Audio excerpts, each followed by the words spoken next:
5 জুলাই হতে পারে ভয়াবহ প্রাকৃতিক দুর্যোগ, এমন একটি ভবিষ্যৎবাণী ব্যাপক আতঙ্ক ছড়িয়েছে জাপানে। জাপানি মাঙ্গা শিল্পী রিও তাতসুকি এমন পূর্বাভাস দিয়েছেন, যিনি নতুন বাবা ভাঙ্গা নামেও পরিচিত। তার ভবিষ্যৎবাণীর পর থেকে অনেকটা প্রভাব পড়েছে দেশটির বিভিন্ন স্থানে। আর প্রভাব পড়াটাও অস্বাভাবিক নয়, কারণ রিও তাতসুকির অনেক ভবিষ্যৎবাণী এরই মধ্যে ঘটেছে, যার মধ্যে রয়েছে 2011 সালের তোহুকি ভূমিকম্প ও সুনামি, প্রিন্সেস ডায়নার মৃত্যু, ফ্রেডি মার্কাউরির মৃত্যু এবং কোভিড-19 মহামারীর পূর্বাভাস।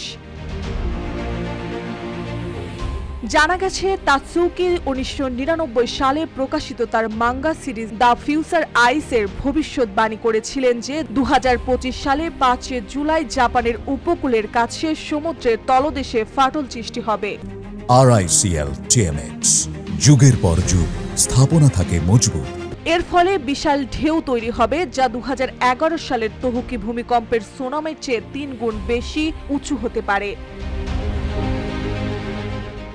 তার এই ভবিষ্যৎবাণী নিয়ে আতঙ্ক ক্রমশ বাড়ছে, কারণ জুলাই আসতে আর বেশি দেরি নেই। এর মধ্যেই এই ভবিষ্যৎবাণী চাউর হওয়ায় হংকং এয়ারলাইন্স জুলাই ও আগস্ট মাসে দক্ষিণ জাপানের কাগোশিমা ও কুমামোতো শহরে ফ্লাইট স্থগিত করেছে। এয়ারলাইন্স কর্তৃপক্ষ জানিয়েছে, ভবিষ্যৎবাণী প্রকাশের পর থেকে যাত্রীদের আগ্রহ উল্লেখযোগ্যভাবে কমে গেছে।